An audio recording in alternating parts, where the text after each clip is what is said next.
काही महत्त्वाचा डेटा आहे, काही महत्त्वाच्या गोष्टी आहेत, तर तुमच्याकडे लिखित स्वरूपात पाठांतर असल्या पाहिजेत. कोणत्या कोणत्या गोष्टी बघा. तर हे बघा, पहिली गोष्ट, महत्त्वाची कलम तुम्हाला राज्य सरकारशी संबंधित पाहिजे, माहितीच पाहिजे, पाठांतर पाहिजे. कोणतं कलम 154 राज्याच्या कार्यकारी अधिकार राज्यपालाकडे. 55 राज्यपालाची नियुक्ती राष्ट्रपतीकडून होईल. कलम 156 राज्यपालाचा कार्यकाळ राष्ट्रपतीची मर्जी, बरोबर. त्यानंतर कलम 161 राज्यपालाचा क्षमादानाचा अधिकार सांगितलेला आहे, बरोबर आहे. आणि राष्ट्रपतीचा आहे एकूण 72, कलम आहे 72, ठीक आहे. त्यानंतर कलम 163 मुख्यमंत्र्याच्या नेतृत्वाखाली मंत्रिमंडळ असेल. 164 मध्ये मुख्यमंत्र्याची नियुक्ती सांगितली आहे. आणि 165 महाधिवक्ता हे कलम पाठांतर पाहिजे, बरोबर आहे. पुढचे महत्त्वाचे कलम बघा, न्यायव्यवस्थेशी संबंधित काही कलम आहेत.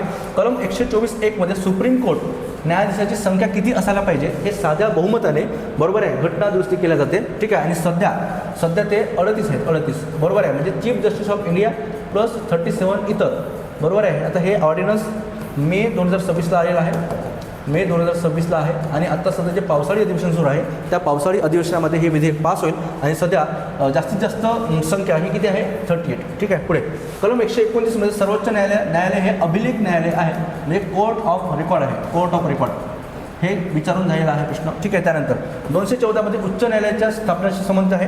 215 उच्च न्यायालय हे अभिलेख न्यायालय आहे, हे सुद्धा प्रश्न येऊन गेला आहे. त्यानंतर कलम 233 मध्ये जिल्हा न्यायाधीशाची नियुक्ती. त्यानंतर निवृत्तीचे वय सुप्रीम कोर्टचे 65 वर्ष आहे, हायकोर्टचे 62 वर्ष आहे.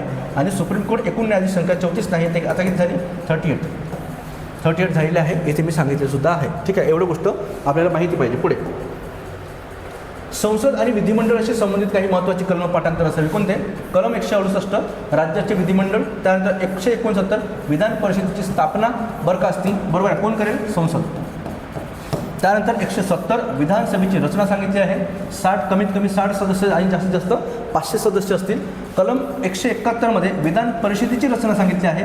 कमीत कमी 40 सदस्य किंवा ते विधानसभेच्या 1/3 असतील, बरोबर आहे. त्यानंतर कलम 324 मध्ये निवडणूक आयोगाशी संबंधित आहे, बरोबर आहे. त्यानंतर कलम 368 घटना दुरुस्तीची पद्धत कलम 368 मध्ये सांगितलेली आहे. तर हे कलम आपल्याला पाठांतर असावेत. पुढचं बघा, महत्त्वाच्या काही घटना दुरुस्ती आहेत. कोणत्या, तर 7वी घटना दुरुस्ती पाहिली तर राज्य पुनर्रचना आयोग 1 राज्यपाल 2 राज्यासाठी असेल, ठीक आहे. 21वी 8व्या अनुसूचित सिंधी भाषा हे जोडली 21व्या घटना दुरुस्तीने. त्यानंतर 42वेला मिनी कॉन्स्टिट्यूशन म्हणतो आपण, 3 शब्द जोडले आपण. कोणते, सोशलिस्ट, सेक्युलर आणि इंटिग्रेटेड, 3 शब्द जोडले. 44वी घटना दुरुस्ती संपत्तीचा हक्क, मूलभूत हक्क, कलम 31 वगळला, बरोबर आहे. आणि सध्या कुठे येतो, संपत्तीचा हक्क कलम 300A मध्ये आहे, भाग 12 मध्ये आपल्याला दिसतो, ठीक आहे. त्यानंतर 61वी घटना दुरुस्ती मतदानाचं वय 21 वरून 18 करण्यात आलं, ठीक आहे, हे लक्षात ठेवायचं. 71वी घटना दुरुस्ती 8व्या अनुसूचीमध्ये, बरोबर आहे, कोणत्या भाषा जोडल्या, कोकणी, मणिपुरी आणि नेपाळी या 3 भाषा आपण जोडलेल्या आहेत. पुढे 73वी घटना दुरुस्ती पंचायत राजशी संबंध आहे, भाग 9 जोडला, कलम 243, बरोबर, ग्रामीणची आहे.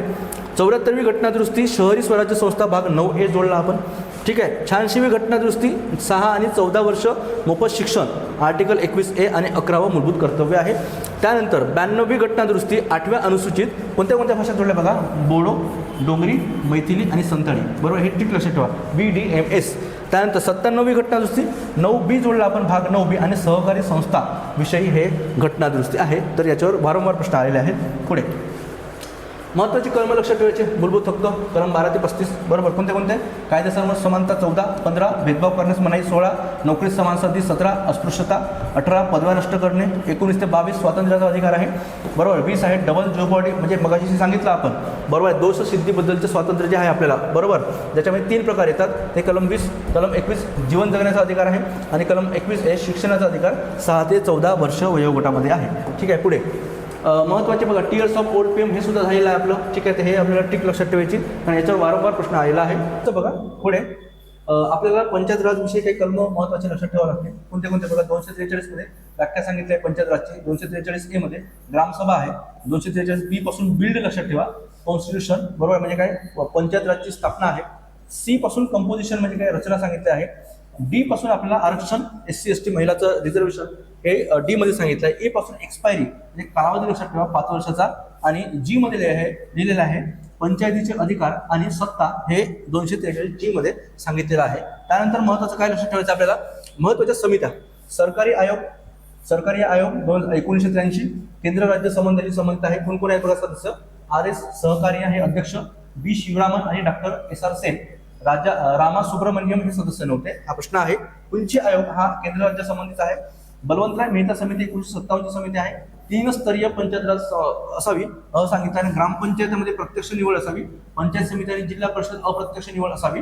जिल्हा परिषदेचे अध्यक्ष हे जिल्हाधिकारी असावे असं बलवंतराय मेहता समितीने सांगितलेलं आहे. अशोक मेहता समिती 1977 द्विस्तरीय पंचायत राज व्यवस्थेची शिफारस केली होती. स्वर्णसिंग समिती मूलभूत हक्काशी मूलभूत कर्तव्याशी संबंधित आहे. एन.के. सिंग समिती हे FRBM कायदा इकॉनॉमी FRBM कायद्याशी संबंधित आहे. FRBM कायद्याचे काय म्हणतो आपण त्याला त्याचा रिव्ह्यू बरोबर करण्यासाठी एन.के. सिंग समिती 2016 स्थापन करण्यात आलेली होती. त्यानंतर कॅबिनेट मिशन 3 लोक कोणते कोणते बघा तर पॅट्रिक लॉरेन्स, एव्ही अलेक्झांडर आणि क्रिप्स बरोबर आहे. हे लक्षात ठेवा. विल्यम वूड हे सदस्य नव्हते आणि ट्रिक काय लक्षात ठेवायचे LAC ट्रिक लक्षात ठेवायचे बरोबर. त्यानंतर पुढे महत्वाचं काय प्रसिद्ध खटले लक्षात ठेवायचे जसे परमानंद कटरा बरोबर. Parmanand Katara versus union of India 1989 चा खटला आहे. वैद्यकीय निगम मेडिकल केअरशी संबंधित. केशवानंद भारती खटला संविधानाची मूलभूत संरचना बरोबर आहे. अजून 2 सांगितले तुम्हाला कोणते कोणते तर इंदिरा साहनी खटला आणि KS पुट्टास्वामी खटला हे सुद्धा लक्षात ठेवायचं आहे. पुढे महत्वाची संकल्पना बघा. MV पायली काय सांगितलं आहे ट्वायलाइट झोन.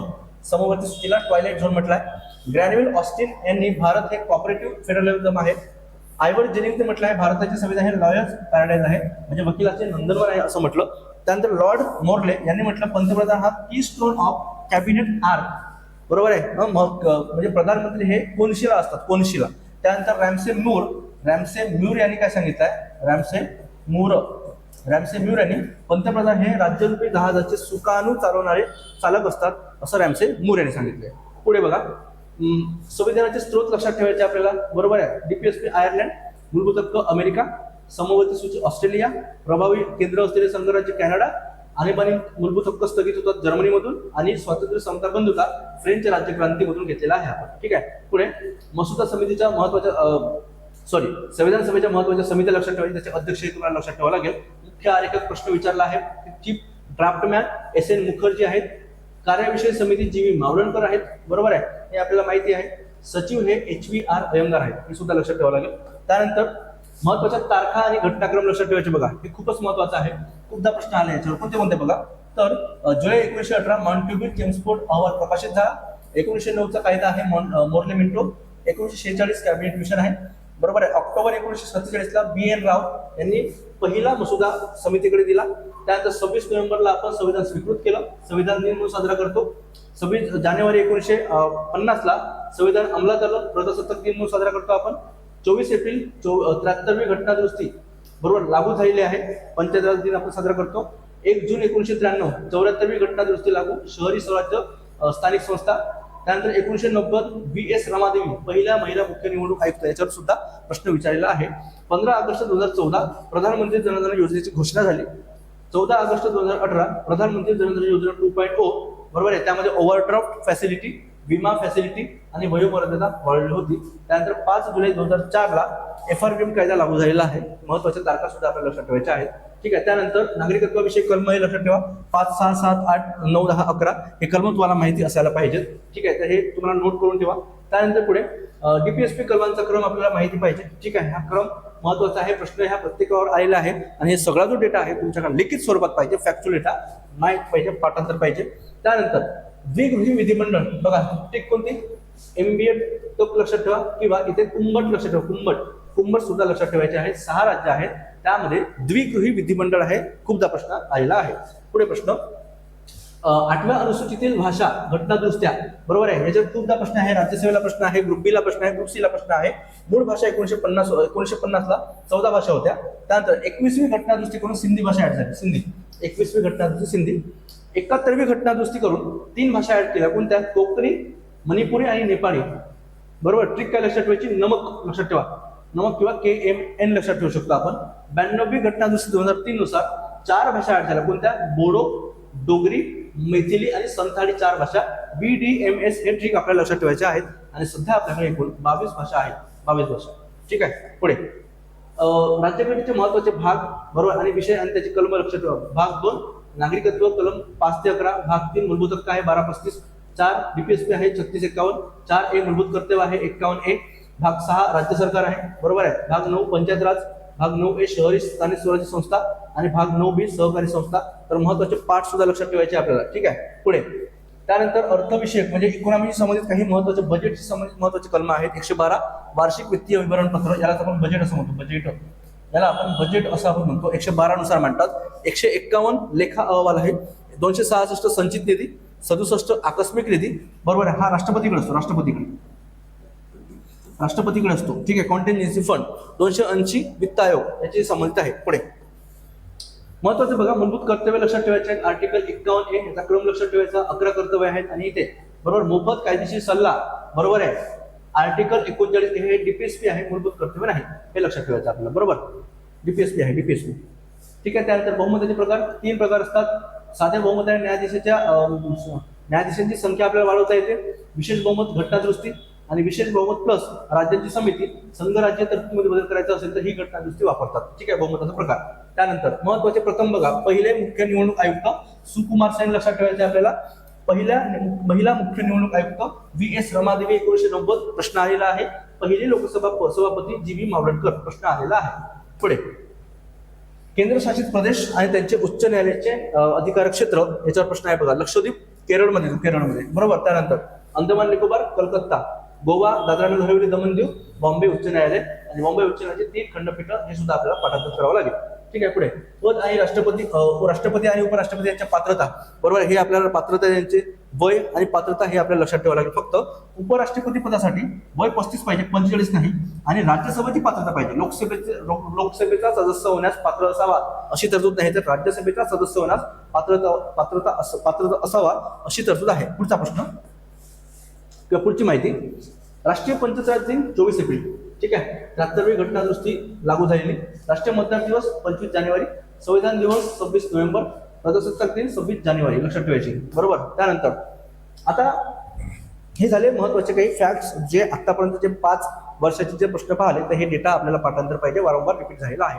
आता बघा, शेवटचा पार्ट आहे आपला. बरोबर, 5 मिनिटं लागतील. तर एक प्रकारचा पॅटर्न कसा आहे, प्रश्नांचा पॅटर्न कसा आहे. तर पहिलं बघा, पॅटर्न एक सेंटर आणि स्टेट हे मिक्सअप झालेले आहेत. मिक्सअप सेंटर आणि स्टेटच्या तरतुदी मिक्सअप करतात आणि प्रश्न विचारतात. बरोबर आहे, म्हणजे बघा, केंद्राच्या अधिकाऱ्याची नियुक्ती राष्ट्रपती करतात असा प्रश्न पाहिला होता आपण कोणाचा, महाधिवक्ताबद्दल. ठीक आहे, त्यानंतर राज्याच्या अधिकाऱ्याची नियुक्ती राज्यपाल करतात. एवढं जर माहिती असेल तर एमपीएससी काय करते, दोन्ही स्वॅप करते, मागे पुढे करते. ठीक आहे, तर लक्षात घ्या. जसं की महाधिवक्ता राज्याचा राज्यपाल नियुक्ती करतो, महान्यायवादी राष्ट्रपती नियुक्ती करतात, जिल्हा न्यायाधीश राज्यपाल हायकोर्टच्या सल्ल्याने, आणि हायकोर्टचे न्यायाधीश जे असतात ते राष्ट्रपती करतात. हे फक्त इथे लक्षात ठेवायचं आहे, राज्यपाल नाही. ठीक आहे, दुसरा पॅटर्न कॉन्ट्राडिक्टरी स्टेटमेंट देतात. बरोबर, कॉन्ट्राडिक्टरी स्टेटमेंट म्हणजे काय करतात बघा, 2 एकमेकाच्या विरुद्ध पर्याय देतात. ठीक आहे, म्हणजे त्यापैकी 2 पैकी एकच बरोबर असतो असा एक पॅटर्न आपल्याला दिसतो.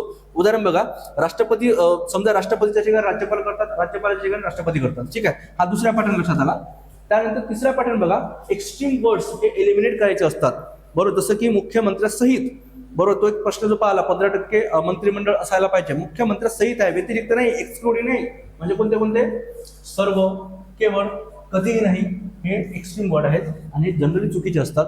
इकॉनॉमीमध्ये एक प्रश्न आला होता. इकॉनॉमीचा प्रश्न आहे, CPI-IW प्रश्नात सर्व कामगारांना, बरोबर आहे, केवळ किमान वेतनासाठी, हे सर्व एक्स्ट्रीम वर्ड्स आहेत. सर्व, केवळ हे सगळे एक्स्ट्रीम वर्ड्स आहेत. पुढचा प्रश्न, स्वॅपिंग म्हणजे काय, कलम आणि संकल्पना स्वॅप करतात. ठीक आहे, किंवा नावं चेंज करतात. म्हणजे काय, उदाहरण बघा, HVR अयंगार आणि SN मुखर्जी. ठीक आहे, तर यांची नावाची अदलाबदल केली, हा आपण प्रश्न पाहिला. कलम चेंज करतात, कलम सुद्धा चेंज करतात, असा एक पॅटर्न दिसतो आपल्याला. त्यामुळे अशा पद्धतीची प्रश्नांची प्रॅक्टिस तुम्हाला करायची आहे. आणि शेवटचा प्रकार कुठला दिसतो आपल्याला, तर रिपीटेड क्वेश्चन दिसतात. काही रिपीट झालेले प्रश्न कुठले बघा, तर एकाच प्रकारचे प्रश्न एमपीएससी पुन्हा विचारतात. जसं की महाधिवक्ता, याच्यावर प्रश्न 100% आहे. विधान परिषदेवर प्रश्न आहे आपल्याला. ठीक आहे, आणि निवडणूक आयोगावर प्रश्न आहे. तर हे प्रश्न 100% वारंवार प्रश्न येणारे आहेत. त्यानंतर शेवटचा प्रश्न बघा, तर आर्टिकल नंबर ट्रॅप म्हणजे काय, आर्टिकल नंबर म्हणजे काय, तर आर्टिकल चेंज करतात. बरोबर, जसं 156 विचाराच्या ठिकाणी 158 तिथे टाकतात आणि त्याची तरतूद लिहितात. बरोबर आहे, आणि 170 विधानसभेऐवजी 171 लिहिणे. बरोबर, म्हणजे काय, नेहमी लक्षात ठेवायचं आपल्याला, काही कलम राज्य विधिमंडळाशी संबंधित कलम हे सुद्धा माहिती पाहिजे. बरोबर आहे, तर हे एक 6 प्रकारचे पॅटर्नचे प्रश्न आपल्याला पॉलिटी ग्रुप C कंबाईन मध्ये दिसते. ग्रुप B असेल, ग्रुप C असेल, अशा प्रकारच्या प्रश्नाची पॅटर्न आहे. बरोबर, तर हे जे व्हिडिओ आहे हे जे लेक्चर आहे तुम्हाला येणाऱ्या ग्रुप सी, बरोबर आहे, इथून 100 दिवस किमान 100 दिवस तरी बाकी आहेत. तर त्या दिवसामध्ये ह्या प्रकारचे जे प्रश्न आहेत आणि हा जो डेटा आहे तुम्हाला तुमच्या अभ्यासात भर घालण्यासाठी मदत होईल. आणि येणाऱ्या काळात आपण इकॉनॉमीचे सुद्धा अशाच प्रकारचे लेक्चर घेऊन येऊ. गेल्या 5 वर्षाचे झालेले प्रश्न, त्याच्या ट्रिक्स आणि त्याच्या एलिमिनेशन टेक्निक्स आणि महत्त्वाचा डेटा हे आपण आपल्या YouTube चॅनलवर घेऊन येण्याचा प्रयत्न करू. थँक्यू.